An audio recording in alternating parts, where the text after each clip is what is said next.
नमः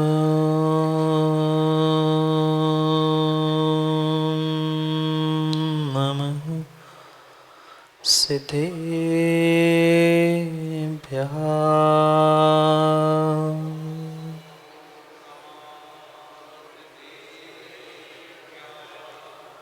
श्रीमत्परं गम्भीर स्याद्वादमोघलाञ्छनम्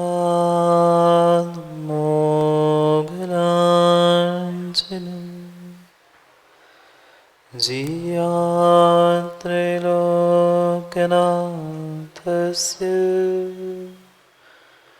शासनं जिनशासनम्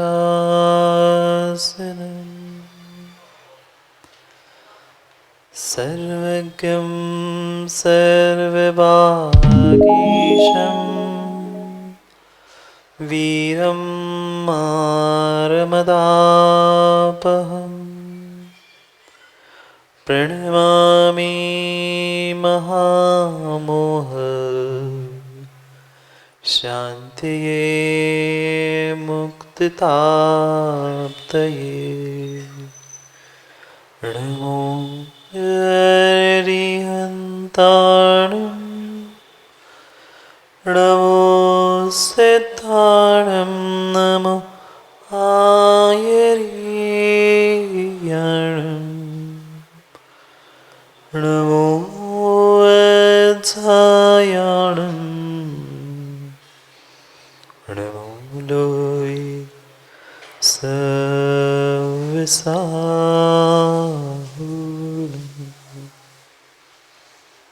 अनंत अनंत परम सिद्ध भगवान की 1008 से आदिनाथ भगवान के परम पूज आचार्य भगवान शिवकोटि स्वामी के परम पूज आचार्य भगवान गुरुवर विशुद्ध सागर जी महाराज के सनातन जैन धर्म के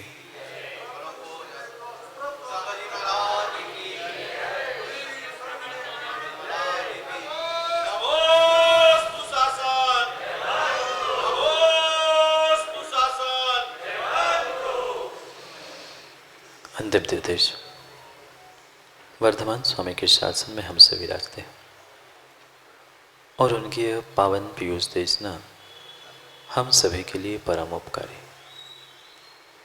अनादिकाल से हमारी आत्मा में जो जन्म जरा और मृत्यु रूपी रोग लगे, उन रोगों का उपशमन करने वाली कोई परम औषधि है तो वह एकमात्र यह जिनवाणी। भव्यात्मा प्रभु और गुरु मिलना तो आसान है, पर प्रभु और गुरु को समझना उतना ही कठिन है।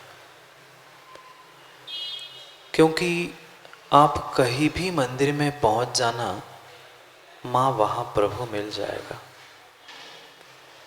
कभी भी गुरु के पास पहुंच जाना, आपको गुरु भी मिल जाएगा, पर वह मिलना जितना आसान है उतना ही गुरु और प्रभु को समझना कठिन है। और शायद सभी जीवों के साथ यही होता आया है कि उन्होंने प्रभु को और गुरु को तो प्राप्त कर लिया, पर शायद प्रभु और गुरु को समझ नहीं पाए। थोड़ा सा भी जीव व्यक्ति प्रभु और गुरु को समझ लेता तो शायद इस पंचम काल में नहीं आना होता। हमने चंद दिनों में वही सीखने का प्रयास किया कि जो आज तक हमने प्रभु के दर्शन किए थे, उस प्रभु के दर्शन करने से मेरे भीतर कितना सम्यक दर्शन मैंने प्राप्त किया। क्या वास्तव में निर्मल जी सम्यक दर्शन प्राप्त हुआ? पता नहीं है। पता इसलिए नहीं है क्योंकि हमने प्रभु और गुरु को समझा नहीं है, और प्रभु और गुरु को वही समझ सकता है जो अपने आप को समझा है। बहुत अच्छे से समझना, हम प्रभु के गुरु के पास कई बार पहुँचे, कई बार उनके गुणगान भी हमने गा लिए, सब कुछ हमने कर लिया, पर प्रभु कौन कैसा, गुरु कौन कैसा, उसके विषय में हम आज तक सम्यक निर्णय नहीं कर पाए। क्योंकि मेरे ही भीतर एक प्रभु और गुरु बैठा था, वो मुझे अपने आप को समझने नहीं दे रहा था और प्रभु और गुरु को भी समझने नहीं दे रहा था। कौन सा गुरु? कौन सा गुरु जो 2 दिन पहले किसी ने छोड़ा था, याद है ना? वही गुरु जो गुरु से मिलने नहीं दे रहा था, वह अहंकार गुरु हमें गुरु और प्रभु को समझने नहीं दे रहा। अपने भीतर बैठे हुए भी प्रभु को, अपने भीतर बैठे हुए भी उस भगवान को हम नहीं समझ पा रहे हैं। क्यों? क्योंकि हम अपने भीतर के उस गुरूर को, अहंकार को जीत नहीं पा रहे। सोच विचार करना है कि जो हमने ये दर्शन की विधि समझी और प्रभु के पास पहुंचकर प्रभु के गुरु के दर्शन भी करना हमने प्रारंभ किया, पर जो ये दर्शन के उपरांत, क्योंकि ये मात्र मंदिर की नहीं अपितु राजभाई समूह शरण की व्यवस्था चल रही है। मंदिर को समूह शरण नहीं कहते आप लोग, मंदिर भी एक समूह शरण का ही रूप है। समूह शरण में पहुंचकर भव्य जीव सबसे पहले भगवान की स्तुति, वंदना, परिक्रमा, दर्शन, भक्ति सब कुछ करता है। उसकी तो लगभग हमने 15 दिन में विधि समझ ली। अब समय था दिव्य देशना का, और कल वह समय भी आया था वर्धमान स्वामी के उस शासन काल को कल हमने प्राप्त कर लिया था। पहली बार भगवान की वह दिव्य देशना खिरी, और उस दिव्य देशना में जो 7 तत्वों का, 9 पदार्थों का और सत्य का व्याख्यान हुआ, वही सच्चा धर्म था। वही सच्चा धर्म था। पर फिर भी धर्म को समझने के लिए और धर्म को समझाने के लिए आचार्य भगवंतों ने, गणधर भगवानों ने और हमारे तीर्थंकर भगवानों ने सबके लिए अपनी अपनी पसंद का धर्म बता दिया। मैं धर्म कह रहा हूं निर्मल जी, संप्रदाय नहीं। संप्रदाय धर्म हो ही नहीं सकता। संप्रदाय तो मात्र मान कषाय से बने हुए ये जाति पंथ संप्रदाय है, ये धर्म नहीं है। मानवता धर्म था, अहिंसा धर्म था, दया करुणा धर्म था। उस धर्म को ही प्राप्त करने के लिए अनेक प्रकार से व्याख्यायित करते हुए आचार्य भगवंत श्रावकों के लिए कुछ अन्य धर्म बताने लगे और श्रमणों के लिए कुछ अन्य धर्म बताया। जो श्रावक है उनके लिए 8 मूल गुण धारण करना, और थोड़ा सा आगे बढ़ते हुए 5 अणुव्रतों को धारण करना, और थोड़ा सा आगे बढ़ते हुए उन 12 व्रतों को ग्रहण करना। ऐसे अनेक प्रकार के धर्म की व्याख्या भगवान के उस दिव्य देशना में करी। जहाँ श्रावकों के लिए धर्म का व्याख्यान किया, वहीं पर श्रमणों के लिए यानी साधुओं के लिए भी उनके चारित्र रूप धर्म का व्याख्यान किया। 5 समिति, 5 महाव्रत, 3 गुप्ती, आवश्यक आदि रूप से उन्होंने उनके लिए भी धर्म का व्याख्यान किया। उन श्रमणों से ही, जो मुनियों से ही ये वर्तमान की श्रुत परंपरा जीवंत और जयवंत है, ऐसे उस श्रुत परंपरा को, उस नमोस्तु शासन को आगे बढ़ाने वाले वे आचार्य भगवंत निर्ग्रंथ मुनिराज, धरती के देवता, जिन्होंने स्वयं के हित के लिए चारित्र तो प्राप्त कर लिया, पर अपने उस बेशकीमती समय में से भी मात्र सभी भव्य श्रावकों का भी कल्याण हो, इसलिए धर्मोपदेश प्रदान किया। क्या जरूरत थी माँ? अपने लिए रोटी बनाते और खा के बैठ जाते, ऐसा करते हो? नहीं महाराज जी, पहले घर वालों के लिए बनाते हैं, खिलाते हैं, उसके बाद स्वयं खाती है माँ। एक माँ भी इतनी समझदार है, पहले घर परिवार सबके लिए सब भोजन व्यवस्थित करती है, और बचा तो रोटी तो फिर भी बच जाती है माँ, कुछ मिठाई बनाई, पहले सबको भरपेट खिलाती है और फिर बची तो स्वयं खा लेती है। इससे भी कई अनंत उपकार उन आचार्य भगवंतों के और निर्ग्रंथ मुनिराजों के हैं, जिन्होंने अपने कल्याण के उस शुद्धोपयोग से समय निकालते हुए हम सभी को समय दिया है। ये समय और ये भी समय, अगर पूर्वाचार्य नहीं होते तो गणधर ने बखान किया हुआ आज तक हमारे पास नहीं पहुंचता।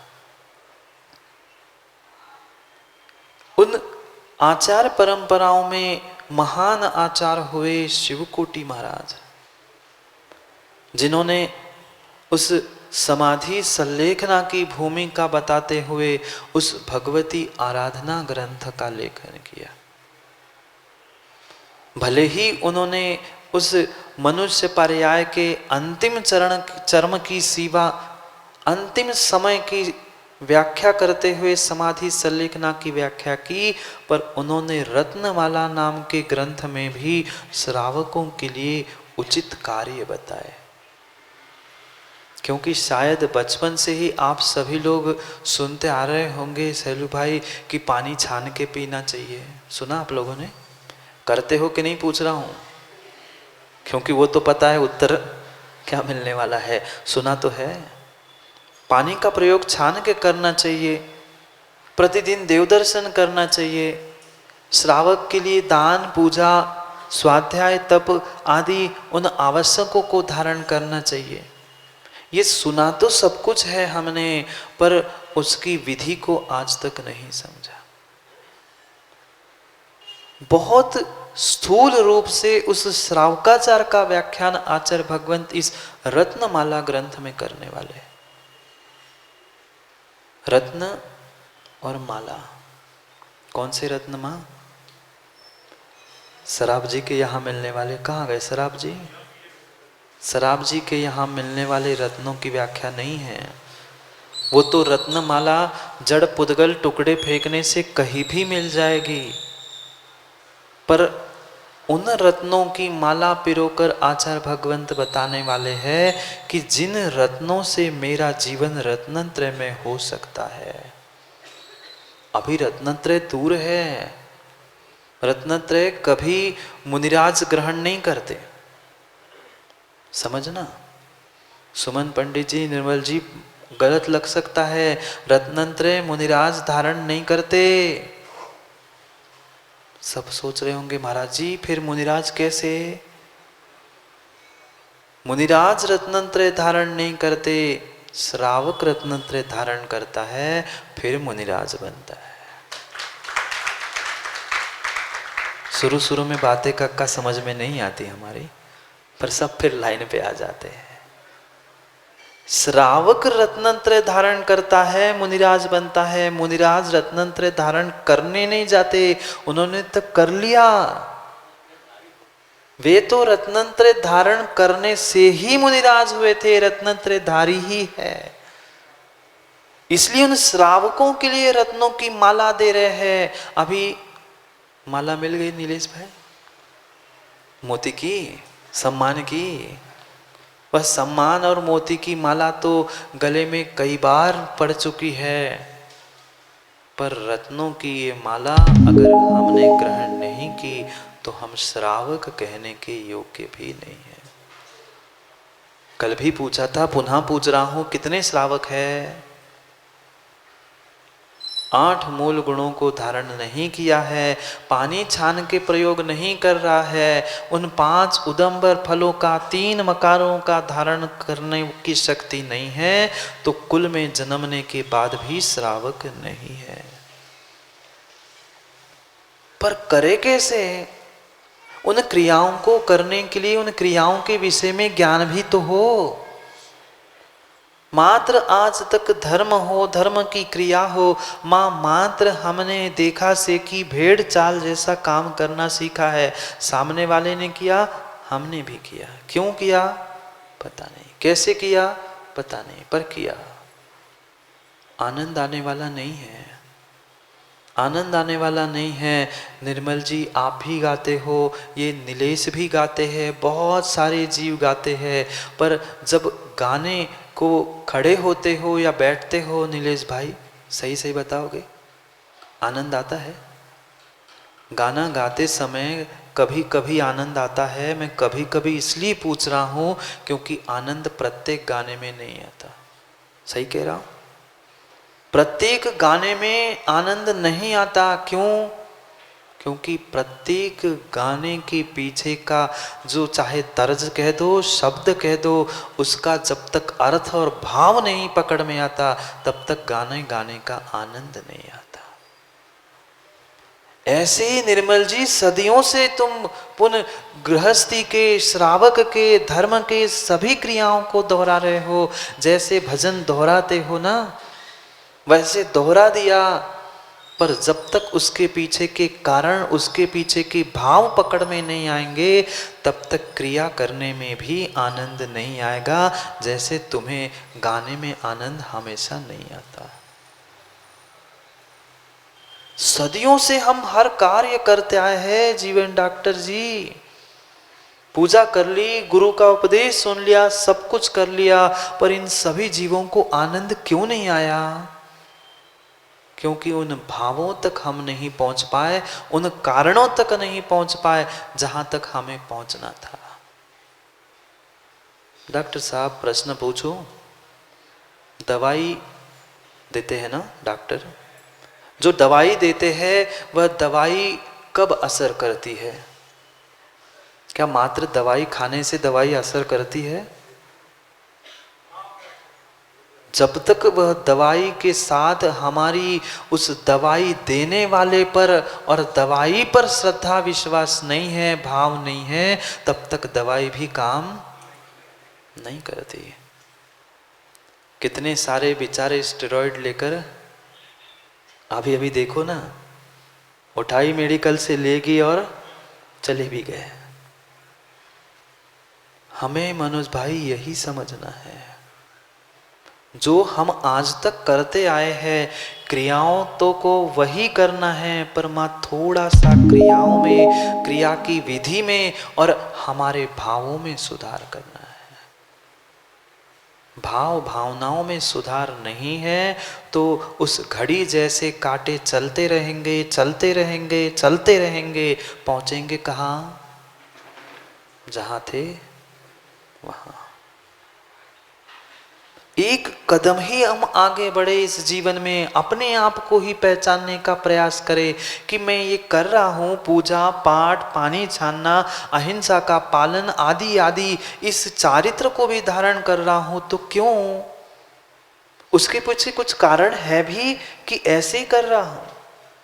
जब तक कारण समझ में नहीं आएगा, भाव समझ में नहीं आएंगे, तब तक क्रिया करने में आनंद नहीं आएगा। कर लिया प्रमोद भाई कितनी बार अभिषेक? नहीं किया?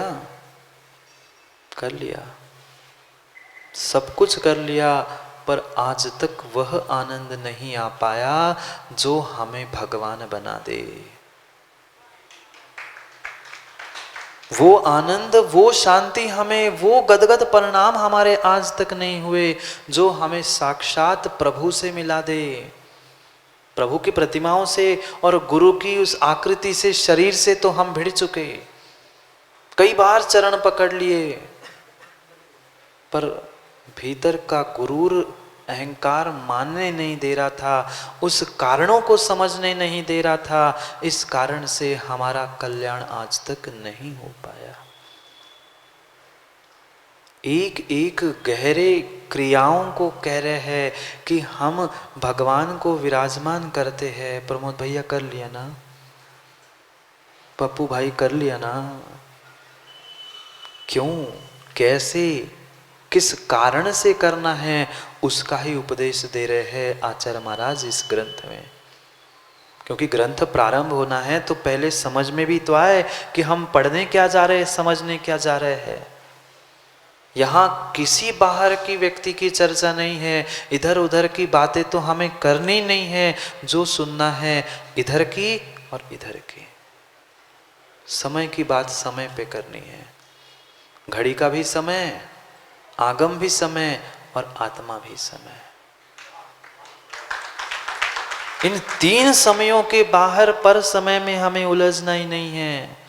जो ये बहुत बड़ा, बहुत सारे जीवों के भीतर भ्रम है कि ये क्रिया मिथ्यात है, ये सम्यक है, ऐसा नहीं है, वैसा नहीं है, उन सभी क्रियाओं के बारे में विचार कर। अभी तक ना सम्यक के बारे में कोई मनो जान पाए, ना आज तक कोई उस मिथ्यात के बारे में जान पाए। निर्मल जी जैसे पंडित जी स्वयं ही भ्रमित है और दूसरों को भी भ्रमित करते। मैं बता रहा हूँ जैसे कहा मैंने, अगर आप हो तो आप समझ जाओ, क्यों समझ, जैसे कहता हूँ मैं तो कहता हूँ। अगर हमें वैसा लगता है, हम ऐसा करते हैं तो सुधार करे, नहीं है तो दूसरों को सुधारने का प्रयास करे। बहुत सारी ऐसी क्रियाएं और बहुत सारे ऐसे कार्य सुबह से लेकर रात तक हम करते हैं जिसका आज तक हमें कोई सेंस, कोई अर्थ ही, भाव ही नहीं पता है। कैसे काम बनेगा?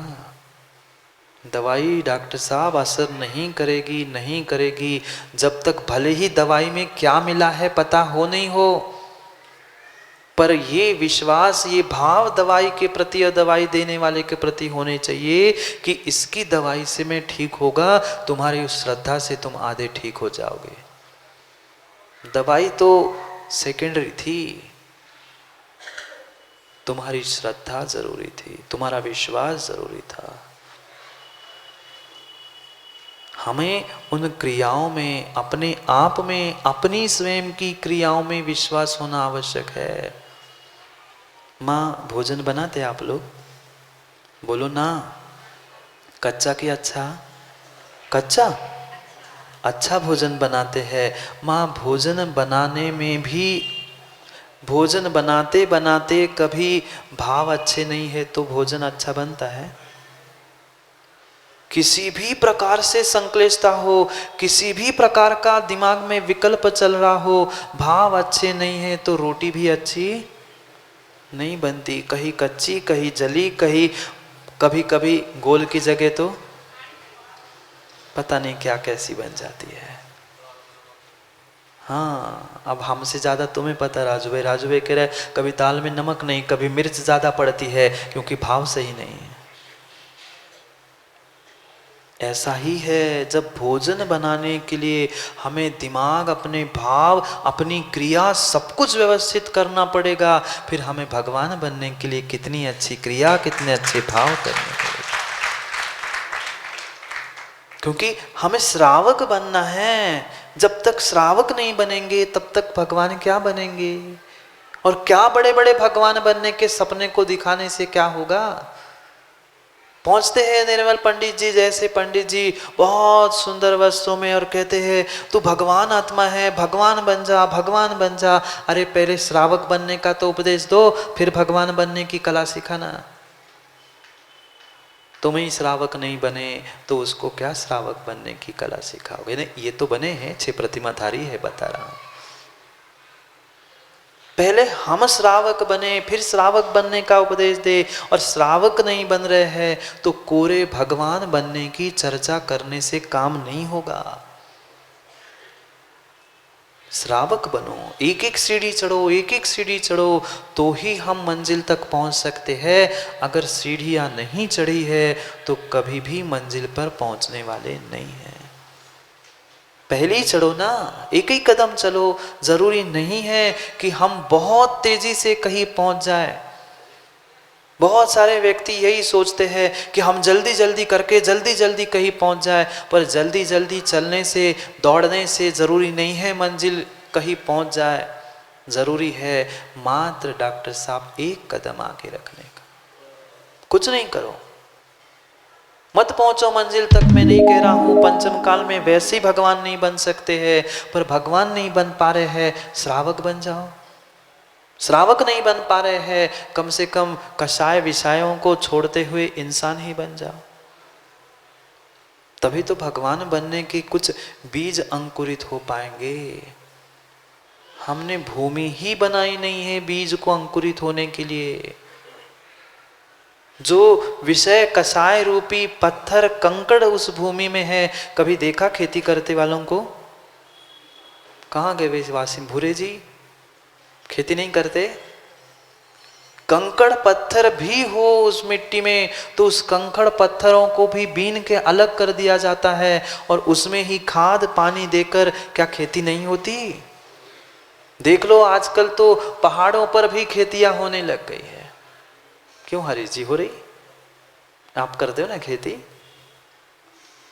सोचो, जब उसी मिट्टी में से कंकड़ पत्थर सब अलग करके उसे हम उर्वरा बना सकते हैं, हम अपने भावों को क्यों नहीं उर्वरा बना रहे हैं?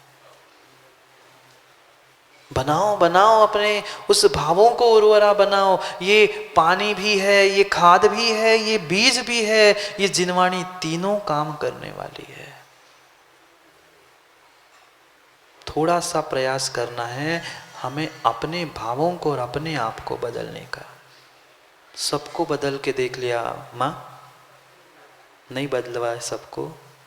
कभी बेटे को, बेटे के पिता को, सबको बदलने का प्रयास किया, कौन बदल पाया आज तक? कोई बदला? कोई बदल नहीं सकता। अगर मैं बदल जाऊंगा तो सब बदल जाएगा। इसलिए अपने आप को, अपने भावों को, अपनी भावनाओं को बदलने का प्रयास करो तो कुछ काम बनेगा। श्रावक बनो, फिर भगवान बनो। प्रमोद भाई, पहले श्रावक बनना होगा, पहले श्रद्धा लानी होगी, फिर विवेक लाना होगा और साथ में क्रिया भी होगी तो श्रावक है। मात्र निर्मल जी कहते कोई जरूरत नहीं है क्रियाओं की, वो तो क्रिया बाहिरंग क्रिया है। तुम बस श्रद्धा को प्राप्त करके सम्यक दृष्टि बनो, सम्यक दृष्टि बनो, सम्यक दृष्टि बनो। सम्यक दृष्टि भी क्रिया से रहित होता ही नहीं है। जो सम्यक दृष्टि होता है वह सम्यक्त्वाचरण चारित्र को धारण करता है। भले ही कोई वह चारित्र रूपी अणुव्रत रूपी क्रिया उसके पास नहीं है, पर श्रद्धा विवेक के साथ उसकी क्रिया नहीं है तो वह सम्यक दृष्टि श्रावक भी नहीं है। ये मत कहना निर्मल जी कि सम्यक दृष्टि, अरे हाँ सम्यक दर्शन महान है, पर सम्यक दर्शन पहली सीढ़ी है, सम्यक ज्ञान दूसरी सीढ़ी है और सम्यक चारित्र तीसरी सीढ़ी है। पर तीसरे सीढ़ी तक पहुंचने से पहले सीढ़ी में भी चारित्र है, दूसरे सीढ़ी में भी चारित्र है और तीसरी सीढ़ी तो चारित्र की है ही। भ्रम है।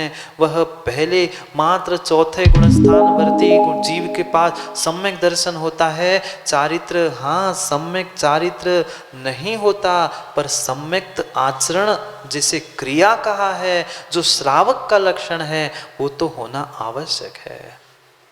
क्योंकि कई बार माताओं सुना होगा ना, श्रद्धावान, विवेकवान, क्रियावान, सुनाया भी और सुना भी है, पर क्या उतनी क्रिया हमारे पास है? क्या हमने छने पानी के प्रयोग का संकल्प किया है? क्या हमने अभक्ष सेवन का त्याग किया है? नहीं किया। ऐसे भी जीव है, ऐसे भी जीव है। महाराज जी हम तो नहीं खाते, 25-50 साल हो गए हम नहीं खा रहे हैं, फिर ले लो नियम, वो महाराज जी अभी बच्चे की शादी होनी है, वो उसकी शादी हो जाए फिर विचार करते हैं। मैं डॉक्टर साहब किसी को बलात् नियम लेने की कह नहीं रहा हूँ, पर कम से कम कभी गलती का एहसास तो हो कि मैं ये गलत कर रहा हूँ।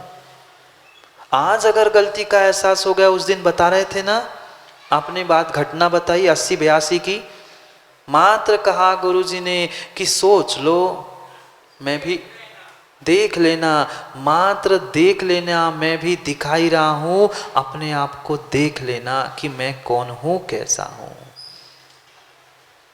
ये श्रावक के लिए स्टैंडर्ड बताए गए हैं, ये सम्यक दृष्टि के लिए प्रमाण बताए गए हैं, ये भगवान बनने के लिए ये मार्ग बताया गया है। मैं कहाँ हूं, देख लेना, अपने आप को देख लेना कि मैं कहां तक पहुंच पा रहा हूं।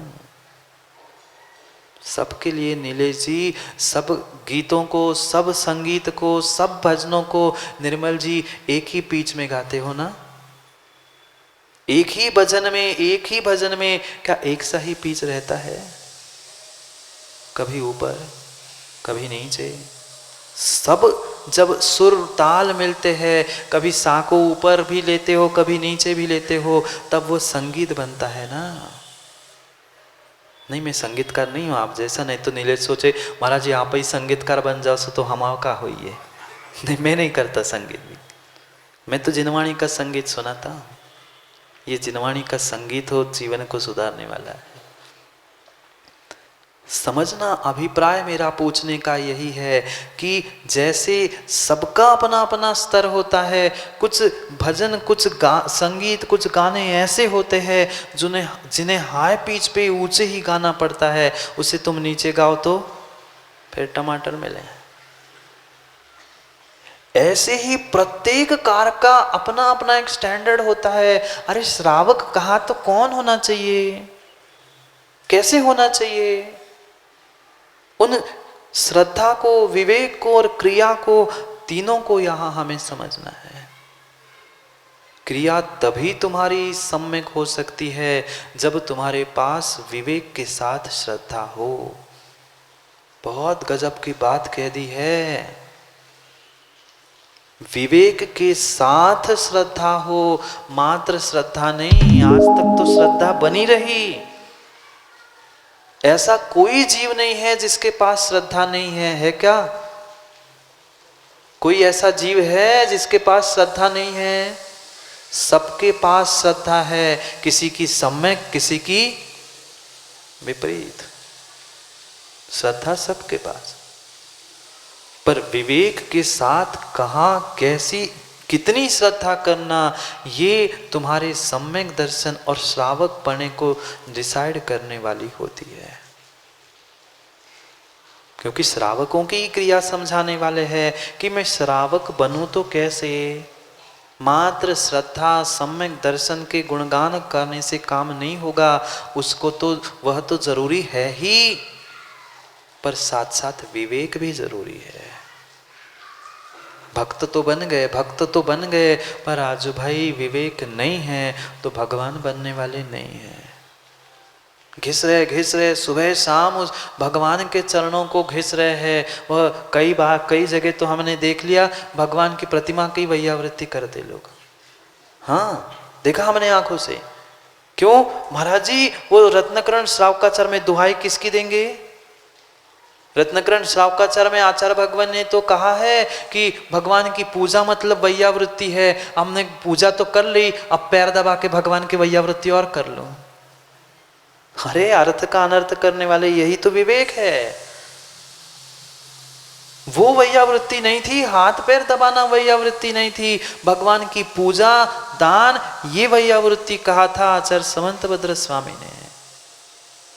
विवेक नहीं है तो क्रिया काम की नहीं है। तुम भगवान के घंटों पैर दबा के बैठ जाना, ऐसे भी तो जीव है वीरेंद्र भाई, 15 मिनट माथा रख के बैठ गए प्रतिमा पे, नहीं है तुम्हारे यहाँ? क्या मिला? कुछ करंट पहुंचा? नहीं जा पाए। समझो, विवेक की आवश्यकता है, विवेक की आवश्यकता है। श्रद्धा भी चाहिए, विवेक भी चाहिए और क्रिया भी चाहिए। वो है सच्चा श्रावक। क्योंकि कल भगवान ने कहा था कि पात्रता नहीं है तब तक उपदेश जिनवाणी ठहरने वाली नहीं है। ठीक है, हमारे पास सोने का पात्र नहीं है तो कोई बात नहीं है, साक्षात तीर्थंकर की वाणी रूपी भी तो दूध नहीं है सिंहनी का। मान लिया मेरी उतनी योग्यता नहीं है गणधर जैसी, सोने जैसा पात्र, सोने का पात्र नहीं है उस सिंहनी के दूध को संभालने के लिए, रखने के लिए, सो साक्षात तीर्थंकर की वाणी भी नहीं है। पर उनकी ही वाणी को गणधर ने, आचार्यों ने जो हमारे तक पहुंचाया है वह वही तो है तो दूध ही। भले ही सिंहनी का कक्का दूध पीते हो ना, सिंहनी का दूध पीते हो ना, बोलो ना, देखा भी नहीं होगा। ठीक है, सिंहनी का नहीं पी रहे हैं तो गाय भैंस कभी नहीं पीते क्या? गाय भैंस का तो पीते हैं महाराज जी। सिंहनी का दूध पीने की तो शक्ति नहीं है, पर गाय भैंस के दूध पीने की है, नहीं है। पूछो माताओं से, माँ गाय भैंस का दूध पिलाते हो ना? सही सही बताना, मुझे विश्वास है, झूठ तो बोलोगे नहीं गुरु के सामने। जो गाय भैंस का सीधा सीधा दूध पिलाते हैं ना, पहले ही वाला दूध पानी में दूध मिलाता है, माँ घर में आकर एक आध कटोरा तो कह दो ना। भले ही कुछ भी बहाना हो, वो चालनी धोनी है बर्तन, पर मिलाते ही मिलाते हैं। ठीक है, सिंहनी का नहीं है, गाय भैंस का भी, उसमें भी मिलावट, पर दूध ही तो है, दूध ही है। उस दूध के लिए भी पात्र चाहिए, पात्रता चाहिए। फिर ये भी भले ही पंचम काल की नहीं है, साक्षात तीर्थंकर गणधर कोई श्रेष्ठ ज्येष्ठ आचार, पर ठीक है उनकी ही वाणी को मुनिराज के मुखारविंद से सुनने के लिए वह पात्रता भी तो लाने की योग्यता चाहिए। ले आओ योग्यता को, पात्रता को। वह श्रावक बने बिना, सम्यक दर्शन को प्राप्त किए बिना श्रावक नहीं है, और श्रावक बने बिना भगवान बनने का मार्ग खुलने वाला नहीं है। बनोगे बनोगे, बनना ही है। जितने जितने जीव बैठे हैं उन सबको भगवान बनना है। वे हर कोई भगवान आत्मा भगवत शक्ति से युक्त है, पर भाई पहले निर्मल जी श्रावक बनने का तो उपदेश दो, नहीं तो उस त्रियंच जैसी गति होगी, न घर का कौन, अशोक भाई कौन, अब आप समझदार हो, धोबी का न घर का न घाट का। ऐसी स्थिति मत करो भाई, क्रम भी तो समझो, हमें पहले क्या करना है बाद में क्या करना है। पहले सम्यक दर्शन प्राप्त करो, फिर श्रावक बन जाओ, फिर अणुव्रती बन जाओ, फिर महाव्रती बन जाओ, और फिर भगवान बनो ना। किसने मना किया है? पर क्रम को भी समझना होगा। क्रम से काम नहीं होगा तो कल्याण नहीं होगा। श्रद्धा, विवेक और क्रिया, ये भी रत्नत्रय ही है, ये भी डॉक्टर साहब रत्नत्रय ही है। श्रद्धा, एक देश जैसे अणुव्रत कहे गए हैं, ऐसे ही हम इस श्रावक के इन 3 गुणों को रत्नत्रय का लघु रत्न कह सकते हैं। श्रद्धा वही है, विवेक ज्ञान से ही मिलेगा, और क्रिया को ही संक्षेप से हम सम्यक चारित्र भी कह सकते हैं। है नहीं है, कह सकते हैं, प्रतिबिंब कह सकते हैं, प्रतिनिधि कह सकते हैं। प्रचंड प्रचंड श्रद्धा अपने आप पर अंकित होने की आवश्यकता है। अगर स्वयं पे श्रद्धा नहीं है तो तुम देव शास्त्र गुरु पर भी श्रद्धा नहीं कर सकते। मैं भी एक श्रावक बनना चाहता हूं, मैं भी भगवान बनना चाहता हूं, और बन सकता हूं, ये विश्वास जिस दिन मेरे भीतर होगा उसी दिन मैं कुछ एक कदम आगे रख सकता हूं। आज तक हमने आगे बढ़ने का प्रयास नहीं किया। समझना है हमें, उस पात्रता को लाते लाते श्रावक बनने की कला को ही समझना है, श्रावक ही बनना है। तैयार है सब श्रावक बनने के लिए? बनो नहीं बनो अपना अपना पुण्य है, पर कम से कम आज सुन ही लो, सुन ही लो। जितना जितना ले पाए, एक बूंद भी चला गया तो भी कुछ काम बन जाएगा। जब होगा अंकुरन निर्मल जी तब हो जाए, पर पानी तो आज से डालना पड़ेगा। डाल लो ये जिनवाणी का पानी अभी डाल लो, पता नहीं कल पानी मिले कि नहीं मिले, जिनवाणी मिले कि नहीं मिले। इसलिए इस ग्रंथ राज में जो रत्नमाला नाम के ग्रंथ में आचार्य भगवंत श्रावक बनने की कला जो हमें बता रहे हैं, हमें उसे ही पढ़ना है। आज उस जो कल हमने मंगलाचरण का उच्चारण किया था, पुनः उसका उच्चारण करते हुए उसको अर्थ, उसके अर्थ को समझना है। क्योंकि स्वाभाविक है, चाहे भगवान बनना हो, चाहे श्रावक बनना हो, चाहे कोई भी बनना हो, पहले भगवान का नाम लेना जरूरी है। बिना भगवान का नाम लिए मंगल नहीं हो सकता, और बिना मंगल के पापों का नाश नहीं होगा। उन पापों का नाश करने के लिए सबसे पहले मंगलाचरण करते हुए भगवान आचार्य भगवान उस भगवान को नमस्कार कर रहे हैं। बहुत एक एक शब्द चुन चुन के, जैसे भगवती आराधना में आचार्य भगवान ने लिखा है, ऐसे एक एक शब्दों में बहुत सारे मर्म लिखते हुए भगवान का नाम भी लिया और नाम नहीं भी लिया। उनके गुणों को भी बता दिया और हमें भी बता दिया कि तुम्हें अगर भगवान बनना है तो तुम्हें क्या करना होगा। इसलिए पढ़ते हैं पहले उस 1 नंबर के श्लोक को, जहां मंगलाचरण करते हुए भगवान की वंदना शिवकोटि महाराज कर रहे हैं। आपके सामने लिखा है, और कुछ दिनों में ही आपके सामने शायद ग्रंथ भी मिल जाए, तब तक अपन बोर्ड पर लिखे हुए उस श्लोक को पढ़ने का प्रयास करते हैं। आज मंगलाचरण जो कल पढ़ा था उसका अर्थ करने का प्रयास करते। पहले पुनः एक बार, कल क्योंकि आपके सामने था नहीं, आज उस श्लोक को पढ़ने का प्रयास करते हैं। 1 नंबर का वहाँ बोर्ड पे लिखा है, सर्वज्ञं सर्ववागीशं वीरं मारमदापहं प्रणमामि महामोह शांतये मुक्तताप्तये। एक साथ पढ़ो,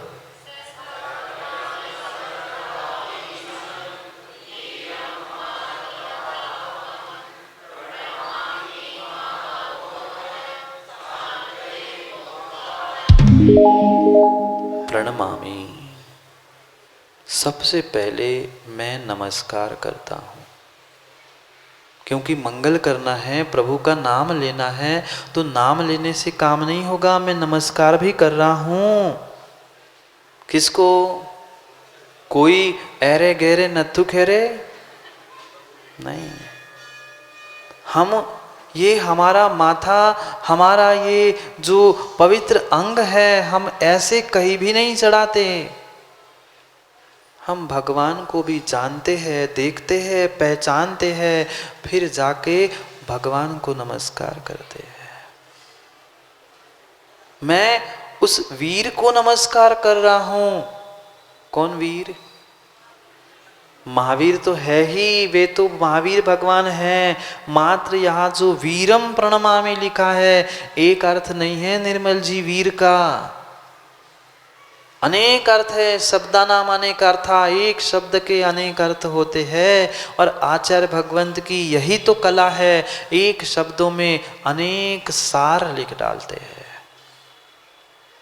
वीरम, उस वीर को नमस्कार है जिसने इस संसार को जीत लिया है। महावीर तो है ही, महावीर, वर्धमान वीर, सन्मति, अतिवीर, इन नामों से जो अंतिम तीर्थंकर जिनकी शासन जयंती कल हमने मनाई, वो तो वीर एक अर्थ था ही, पर उसके अलावा वीर कैसे वीर, कौन वीर, किसी का नाम रख दिया वीर वो बालक नहीं, वही अरिहंत जिन्होंने 3 गुणों को प्राप्त कर लिया।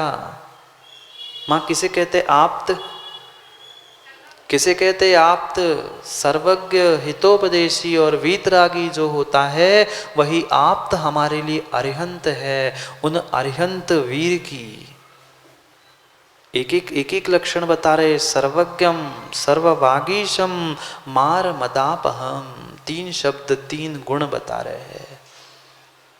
जिसने चराचर को पहचान लिया है, ब्रह्मांड के प्रत्येक द्रव्य गुण और उनकी प्रत्येक पर्याय को 3 काल में भूत भविष्य वर्तमान रूप देख लिया है, ऐसे सर्वज्ञम किसके विशेषण चल रहे हैं?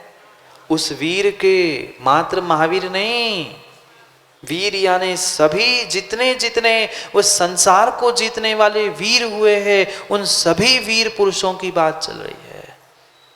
आप वीर हो ना? आप लोग वीर हो ना? कक्का वीर हो ना? वीर हो ना? कोशिश तो है, यहां तो हम सब वीर हैं, पर कर्मों के साथ कोई नहीं लड़ पाया। जिन्होंने कर्मों को, संसार को, पापों को, दुखों को, पुण्य को भी जिसने जीत लिया, वो ही 3 लोक को जीतने वाला वीर अरिहंत तीर्थंकर है। क्योंकि भले ही वीर शब्द में 2 अक्षर है, पर उसमें भी रहस्य है। उसको अंकों के साथ जोड़ते हुए आचार्य भगवान कह रहे वीर यानी 24 तीर्थंकर। वीर यानी 24 तीर्थंकर। कहां से 24 निकला? उन एक एक अक्षरों को अंकों के साथ जुड़ा है। सुना हो नहीं सुना हो, सुन लेना। एक प्रमोद भाई श्री भूवलय नाम का ग्रंथ है, जहां आचार्य भगवान ने मात्र अंकों में काम किया है। डॉक्टर साहब, मात्र 1 से लेके 9 और 0 इन अंकों में पूरा इतना बड़ा ग्रंथ लिखा, जिससे वर्तमान में वह पूरा कुरान की ऋचाएं, वेद, कुरान के वह श्लोक सब कुछ निकल रहे हैं। किससे? मात्र 0 से लेकर 9 अंक लिखे, और उसको उसमें पूरी हमारी आगम की गाथाएं, भगवत गीता की वह श्लोक सब कुछ निकल रहा है। यही तो विज्ञान में ज्ञान। मैं तो ये बात मानता ही नहीं हूँ डॉक्टर साहब, हमारे जैन दर्शन वैज्ञानिक नहीं है। मैं जैन दर्शन को वैज्ञानिक मानता ही नहीं हूँ। डॉक्टर साहब सोच रहे क्या कह रहे हैं महाराज? जैन दर्शन वैज्ञानिक नहीं है। जो व्यास का विज्ञान है वो जैन दर्शन से निकला है, इसलिए जैन दर्शन मुख्य है, विज्ञानवाद का है। अगर हम जैन दर्शन को वैज्ञानिक कहेंगे तो विज्ञान की मुख्यता होगी, जैन दर्शन गौण होगा, जैन धर्म गौण होगा। मैं तो जैन धर्म को मुख्य कहता हूं, क्योंकि जैन धर्म से ही वर्तमान का भौतिक पदार्थ जितने विज्ञान, कहा है क्रांत जी, फिजिक्स, जितना भी फिजिक्स निकला है ना, आज दोपहर में पढ़ेंगे, वो पंचास्तिका है। पूरा पूरा फिजिक्स इस पंचास्तिका ग्रंथ से ही वह उद्घाटित हुआ है। इसलिए तो वीतराग विज्ञान है।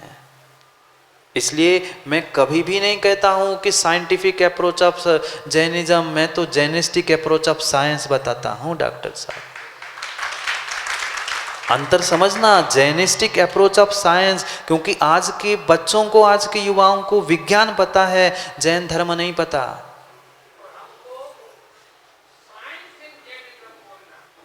चाहे साइंस इन जैनिज्म बोल दो या जैनिस्टिक अप्रोच ऑफ साइंस कह दो, साइंस वही है, जैन वही है, जैन सिद्धांत वही है, पर किससे किसका ओरिजिन हुआ है, किससे किसका जन्म हुआ है, वो समझना बहुत जरूरी है।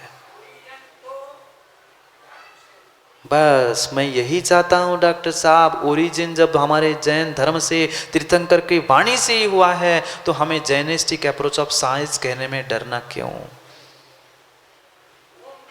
अंतर नहीं, आपकी नहीं, बहुत सारे ऐसे जीव है कहते नहीं नहीं वैज्ञानिक कहो, हमारा धर्म वैज्ञानिक है। धर्म वैज्ञानिक नहीं है, तुम्हारा विज्ञान बाद में है, मेरा धर्म पहले है। मेरे तीर्थंकर ने ये विज्ञान बताया है, इसलिए सच्चा वीतराग विज्ञानी, सच्चा तो प्रयोग करने वाला, सच्चा अगर कोई वैज्ञानिक है डॉक्टर साहब, आप क्या डॉक्टरी के प्रयोग करोगे, बुरा नहीं मानना, पर क्या आज के वैज्ञानिक प्रयोग करोगे। एक छोटी सी प्रयोगशाला में बैठकर, वे हमारे 3 लोग के नाथ तीर्थंकर इस प्रयोगशाला में बैठकर इतने बड़े बड़े विज्ञान और आविष्कार कर गए, जिसकी बदौलत ये आज के सब आविष्कार और ये सब खोज चल रही है। विदेश में ऐसे भी कल करेंगे उस श्रुत की अर्हत वाणी की व्याख्या चर करेंगे, तब बहुत सारे ऐसे ग्रंथ विदेशों के लोगों ने चुरा के ले गए, जिसकी बदौलत वे रिसर्च कर रहे हैं और बहुत सारा हमें दे रहे हैं।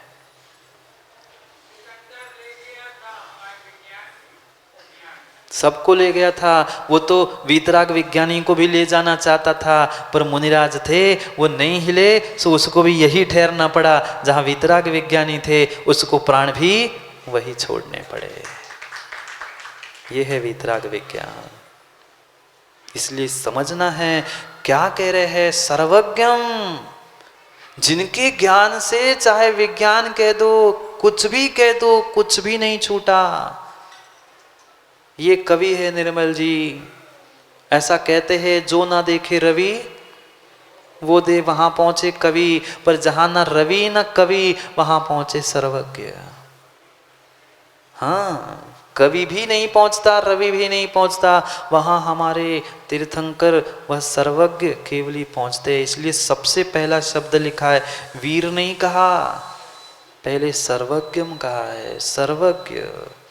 क्योंकि वीर तो किसी के भी नाम हो सकते हैं, पर उस वीर की नहीं, सर्वज्ञ की बात है। सर्वज्ञम सर्ववागीशम वीरम मार मदापहम।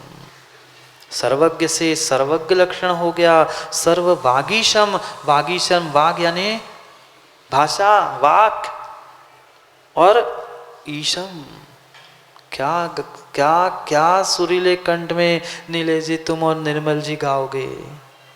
क्या तुम्हारा सुरीला कंठ, थोड़ा सा आधा घंटा बोलो तो कहते बस थोड़ा सा विराम ले लूं, थोड़ा सा कुछ डाल देते हो। वागीशम, वाग के भी ईश, बोलने वालों के भी जो ईश है। तुम तो कंठ से बोलोगे, वे तो सर्वांग से बोलते हैं। और आपको सुनने वाले कितने निर्मल जी? 5, 25, 50, 100, 200, 500 लाख। ये ऐसे वागीश है, ऐसे वागीश है, ऐसे वागीश है कि 3 लोग उनकी वाणी को सुन रहा है। आज ये भी जो सुन रहे हो उनकी वाणी को सुन रहे हो, मैं तो सुनाने वाला हूं ही नहीं, मैं तो ट्रांसलेटर हूँ, मीडिएटर हूँ। वो होता है ना डॉक्टर साहब, 440 की लाइन जाती है, उसको छोटे छोटे डिब्बे में, फिर सब स्टेशन, फिर सब स्टेशन, फिर सब स्टेशन। हम तो सब स्टेशन भी नहीं है, हम तो घर में लगा हुआ मीटर है। हाँ, वे 440 की लाइन तो है ही नहीं है तीर्थंकर की। फिर आचार्य परंपरा से आया हुआ सब स्टेशन, फिर विशुद्ध सागर, फिर वहाँ से आया वो घर की छोटे सी, अब इतनी सी है, क्या करे, तमंचा ही समझ लो, पर है ही तो। हाँ, अब याद तो दिलाना पड़ेगा ना कक्का। सोचना, सर्ववागीशम। और मात्र वागीश नहीं, कितनी भाषा नीलेश भाई, कितनी भाषा आती है? बुंदेलखंडी, हिंदी, एक आध मराठी का गीत सीख लिया होगा, 2-4 इधर उधर गए होंगे वहां का सीख लिया होगा। कितनी? 10 भाषा, 10 बस। सर्ववागीशम, जितने जीव वहां पहुंचते हैं तीर्थंकर के समोचरण में, उनको अपनी वाणी में समझाने की शक्ति है उनके पास। 718 भाषा में भगवान की दिव्य ध्वनि खिरती है। ना बोलते हैं, ना कुछ करते हैं, ना कंठ सूखता है, ना होठ हिलते हैं, पर फिर भी सर्वांग से सबको सुनाई देने वाली सर्ववागीशम, सबको सुनाई देने वाली वह दिव्य ध्वनि, हित उपदेशी। दूसरा विशेषण कल समझेंगे उस वीर के भी, क्योंकि समय हो गया है। वीर को 24 तीर्थंकर कैसे कहा? आगे की उस मार माप एक एक शब्द पर एक एक घंटा चर्चा हो सकती है, पर समय उतना हमारे पास नहीं है। क्योंकि समय को समझना है तो डॉक्टर साहब इस समय को भी देखना तो पड़ेगा ही। इस समय को और इस समय को समझना है, पहुंचना यही है पर साधन ये है, इसलिए इस साधन को भी समझना है। सर्ववागीशम, ऐसे हितोपदेशी और मार मदापहम जो वीतरागी का लक्षण है। कैसे वीतरागी करेंगे कल चर्चा। क्या करें, आप वित्तरागी हो, आप वित्तरागी हो, जितने वित्तरागी वो वित्तरागी में जाएंगे, वीतरागी को समझना है। कल उस वीतरागी लक्षण और भगवान, मैं तो सोच रहा था पूरा हो जाएगा श्लोक, पर क्या करे राजू भाई, कहने के लिए जब भी कक्का यहाँ बैठता हूँ ऐसा लगता है कि ठीक है इतना सा कह के पूरा विराम हो जाएगा, पर जैसे ही जब बोलने लगता हूँ भगवान की वाणी की और गुरु की ऐसी कृपा है कि जितना दूँ उतना कम लगता है कि ये भी बता दूँ वो भी बता दूँ, और देखते देखते घड़ी के कांटे पहुँच जाते हैं। हाँ, गुरु की नहीं पढ़िए, अब क्या करे, ऐसे कहो जात ना बुंदेलखंड में कह दूँ का, जी के जैसे नदियाँ नारे यू के वैसे फरका, और जी के जैसे बाप मताए यू के वैसे, बस आप समझ जाओ, बाकी तो बताइए बाप मताई के पास जा ही रहे हो कल फिर, अब उनकी आशीष से ही तो सब कुछ है, उनकी कृपा से तो, गुरु की कृपा से ही तो इतना सब कुछ है। करेंगे बहुत कुछ चर्चा,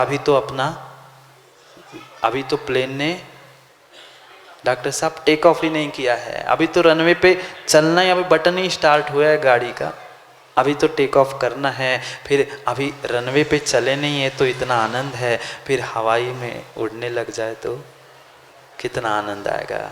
इसलिए हमें अपने परिणामों को टेक ऑफ करने के लिए कल पुनः समय पर, समय की बात करने के लिए समय पे मिलना है, क्योंकि समय पे किया गया काम समय को दिलाता है। बोली भगवान महावीर स्वामी की।